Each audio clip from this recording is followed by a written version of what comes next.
नमस्कार विद्यार्थियों, जोबनेर पीजी महाविद्यालय ऑनलाइन क्लासेज में आपका स्वागत है। आज हम एक नया चैप्टर लेके आए हैं, structure of typical embryo sac, अर्थात एक प्रारूपिक भ्रूण कोश की संरचना।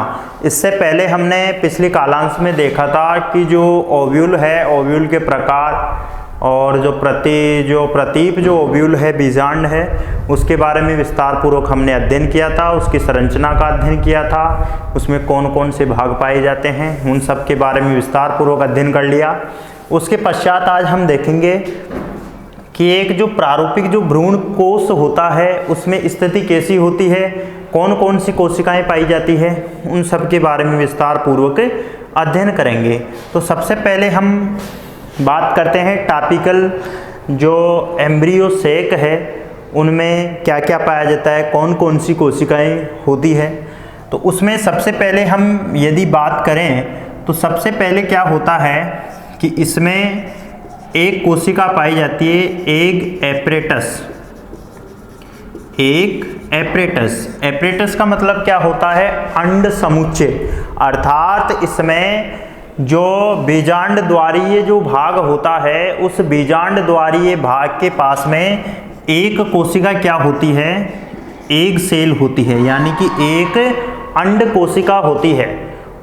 अब ये जो अंड कोशिका होती है, इस अंड कोशिका का जो आकार होता है, उसका जो आकार होता है वो मोटा होता है और इसमें क्या होता है, केंद्रक और क्या होता है, कोशिका द्रव्य, केंद्रक और कोशिका द्रव्य प्रेजेंट होता है। जबकि पिछले जो भाग हैं, पिछला भाग में क्या उपस्थित होता है, रिक्तिका उपस्थित होती है, रिक्तिका उपस्थित होती है।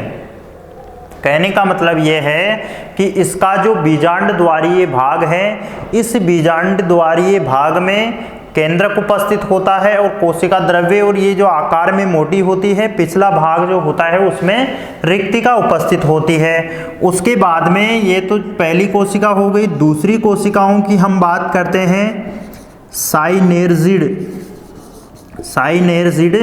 सेल्स, यानी कि सहायक कोशिकाएं।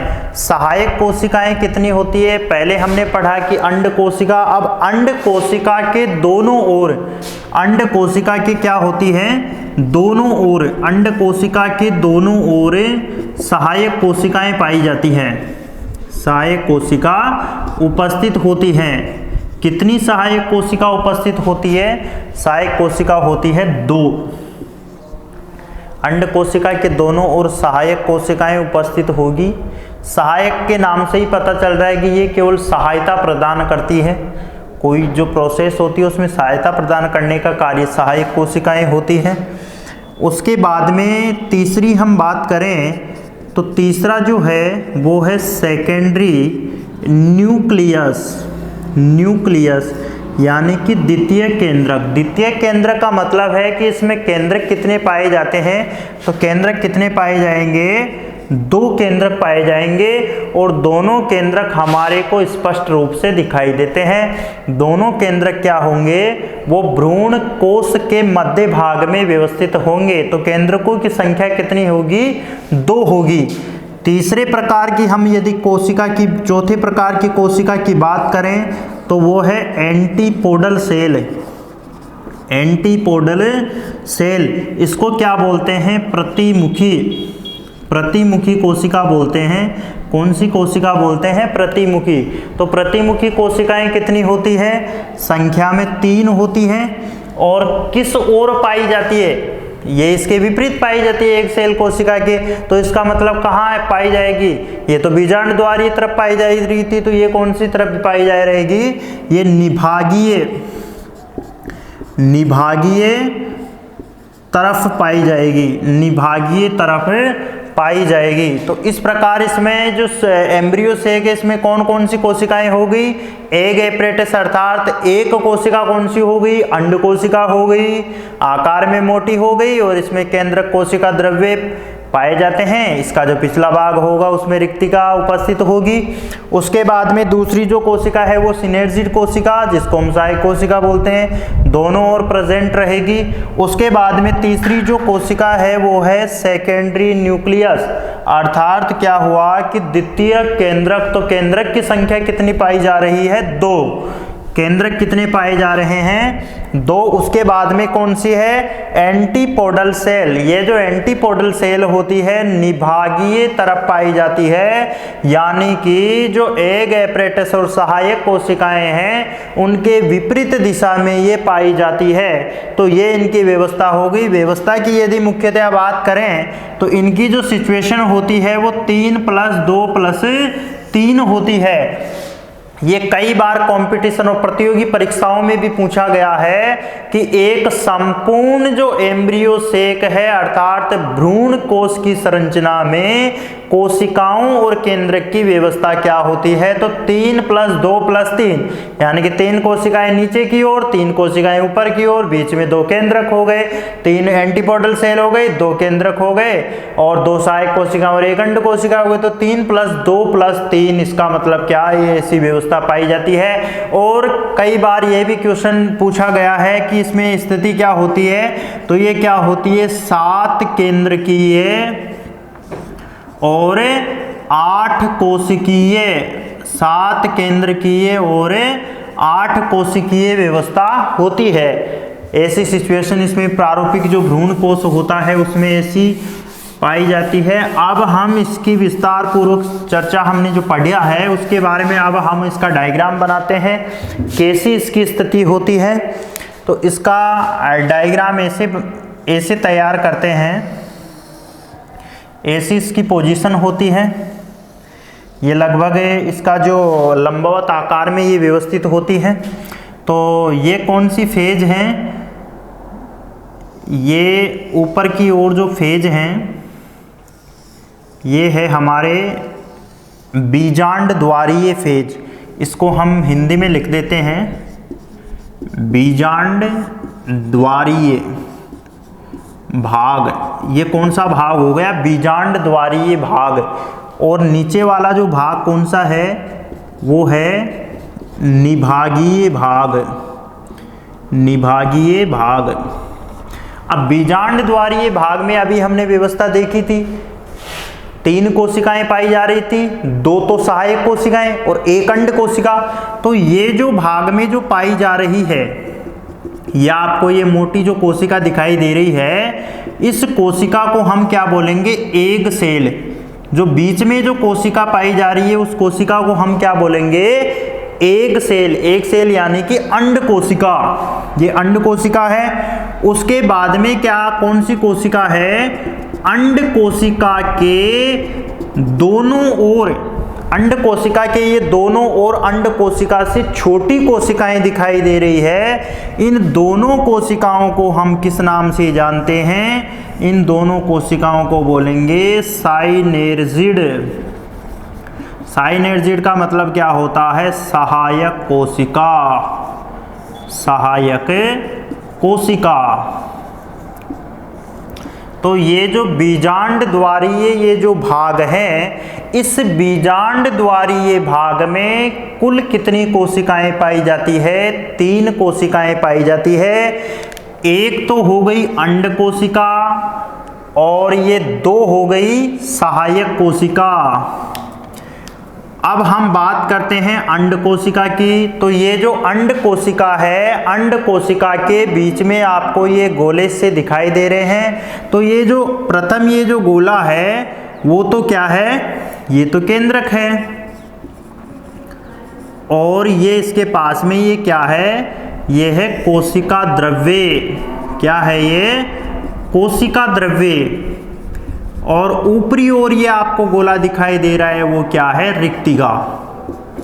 तो कुल मिलाकर के बात यह है कि बीजांड द्वारीय भाग में 3 कोशिकाएं पाई जाती है। पहली कोशिका अंड कोशिका जो मध्य भाग में पाई जाती है, और दोनों ओर जो कोशिकाएं हैं वो कौन सी है, सहायक कोशिकाएं हैं। सहायक कोशिकाओं की संख्या कितनी हो गई, 2 हो गई।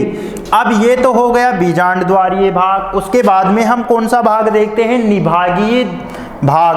अब निभागीय भाग की भी बात करें तो निभागीय भाग में कितनी कोशिकाएं पाई जाती है, निभागीय भाग में भी कितनी कोशिकाएं पाई जाती है, 3 कोशिकाएं पाई जाती है। अब प्रश्न ये उठता है कि तीनों कोशिकाएं कौन कौन सी कोशिकाएं हैं, तो ये तीनों कोशिकाओं को हम किस नाम से जानते हैं, इन तीनों कोशिकाओं को बोलते हैं एंटीपोडल सेल। एंटीपोडल सेल यानी कि हिंदी में क्या बोलेंगे, प्रतिमुखी कोशिका। प्रतिमुखी कोशिका। तो ये कौन से भाग की ओर पाई जा रही है, ये हमारे बीजांड द्वार के विपरीत जो भाग पाया जा रहा है, निभागीय भाग, उस भाग की ओर ये कोशिकाएं पाई जा रही है। और इन कोशिकाओं को किस नाम से जाना जाता है, प्रतिमुखी कोशिकाओं के नाम से जाना जाता है। प्रतिमुखी कोशिकाओं की संख्या कितनी है, 3 है। उसके बाद में हम देखते हैं कि बीच में भी हमारे को कुछ सिचुएशंस हमारे को दिखाई दे रही थी, तो बीच में भी कुछ कोशिकाएं पाई जाती है। तो बीच में जो कोशिकाएं पाई जाती है उनको हम क्या बोलते हैं, सेकेंडरी न्यूक्लियस। क्या बोलते हैं, सेकेंडरी न्यूक्लियस। तो ये क्या हो गया, सेकेंडरी न्यूक्लियस, अर्थात इसको हम क्या बोलेंगे, द्वितीयक केंद्रक। हिंदी में आपको बता देते हैं द्वितीयक केंद्रक। तो कुल मिलाकर के ये एक जो प्रारूपिक जो एम्ब्रियो सेक है, भ्रूण कोश है, उसकी संरचना हो गई। अब संरचना में हमारे को कई बार ये प्रश्न आता है कि एक ये प्रारूपिक जो भ्रूण कोश होता है उसमें कोशिकाओं की स्थिति क्या होती है। तो कोशिकाओं की स्थिति की जाहिर सी बात है कि 3 कोशिकाएं ऊपर पाई जा रही है और 3 कोशिकाएं नीचे पाई जा रही है, और बीच में 2 क्या है, केंद्रक हैं। तो सिचुएशन क्या हो गई, 3 + 2 + 3। ये क्वेश्चन कई बार पूछा गया है कि जो एक प्रारूपिक जो भ्रूण कोश होता है उसमें स्थिति कैसी होती है, तो 3 + 2 + 3 स्थिति इसमें होती है। कई बार माध्यमिक शिक्षा बोर्ड में 12th के एग्जामों में या कंपटीशन के जितने भी जो एग्जाम लगते हैं उनमें कई बार ये क्वेश्चन पूछा गया है। इसके अलावा एक क्वेश्चन और बनता है इसमें, वो क्वेश्चन क्या आता है कि जो एक प्रारूपिक जो भ्रूण कोश होता है उसमें केंद्रकीय और कोशिकाओं की स्थिति क्या है। तो इसमें क्या होता है, 7 केंद्रकीय होता है, 7 केंद्रकीय और 8 क्या है, कोशिकीय। 8 कोशिकीय। ये क्वेश्चन भी कई बार पूछा गया है कि एक प्रारूपिक भ्रूण कोश में केंद्रकीय और कोशिकीय संरचना क्या है। तो 7 तो हो गए केंद्रकीय और 8 क्या हो गए, कोशिकीय। तो ये व्यवस्था भी कई बार पूछा गया है। अब इसमें क्या होता है, कई बार प्रश्न ये भी पुटअप कर लेता है कि एक प्रारूपिक जो भ्रूण कोश है, उस एक प्रारूपिक भ्रूण कोश में बीजांड द्वार की तरफ पाई जाने वाली कोशिकाओं के नाम बताइए। तो बीजांड द्वार की तरफ पाई जाने वाली कोशिकाएं कौन कौन सी है, केवल बीच में जो मोटी वाली जो कोशिका है उसको हम क्या बोलेंगे, एक कोशिका, यानी कि अंड कोशिका।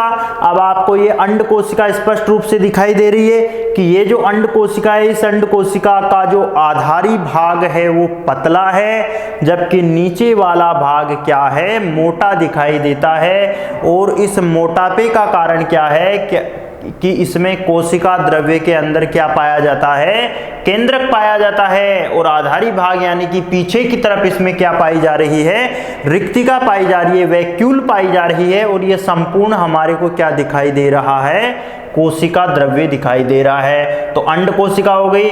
एक क्वेश्चन कई बार एग्जामिनर पूछ लेता है कि बीजांड द्वारीय भाग की तरफ सहायक कोशिकाएं कितनी होती है। तो देखिए ये बीजांड द्वारी भाग की तरफ ये अंड कोशिका है, अंड कोशिका के दोनों ओर अंड कोशिका से छोटी 2 कोशिकाएं पाई जा रही है और इन दोनों ही कोशिकाओं को क्या कहते हैं, सहायक कोशिकाएं, इंग्लिश में हम बोलते हैं साइनेर्जिड कोशिका।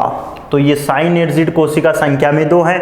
उसके बाद में कई बार क्वेश्चन ये भी आता है कि एक प्रारूपिक भ्रूण कोश में केंद्रकों की संख्या कितनी होती है। अब कुछ विद्यार्थी क्या करते हैं कि केंद्रकों की संख्या पूछते हैं और वो 1 के टिक लगा के आ जाते हैं, ये गलत है।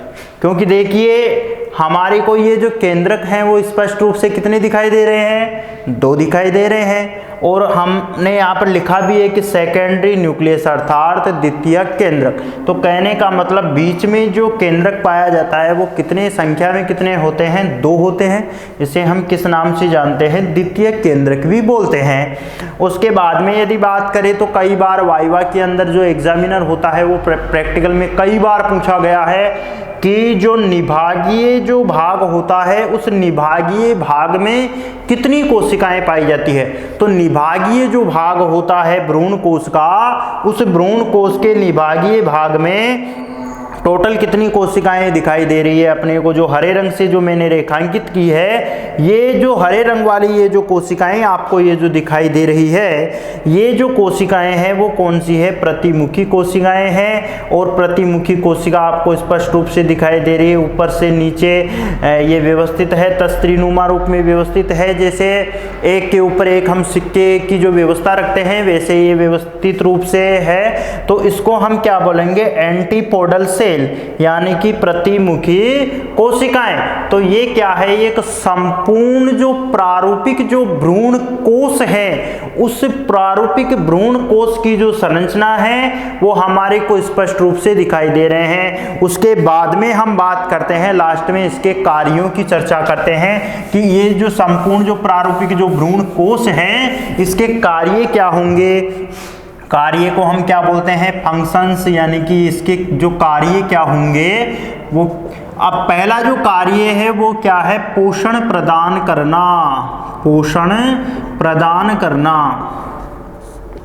अब कहने का मतलब ये है कि आपने पढ़ा होगा टेपिटम है, जैसे पोषण जो बीजाणुओं को प्रदान करती है, वैसे इसका भी कार्य क्या होता है, भ्रूण कोश का जो कार्य होता है वो पोषण प्रदान करने का कार्य होता है। अब बात करते हैं द्वितीयक जो केंद्रक होता है वो क्या होता है, वो जनन में सहायक होता है। जैसे द्विनिषेचन, द्विनिषेचन में सहायक, द्विनिषेचन में सहायक। दूसरा जो यदि हम कार्य की बात करें तो द्विनिषेचन में सहायक। अब प्रश्न ये उठता है कि द्विनिषेचन किसने दिया था, तो द्विनिषेचन किसने दिया था, S.G.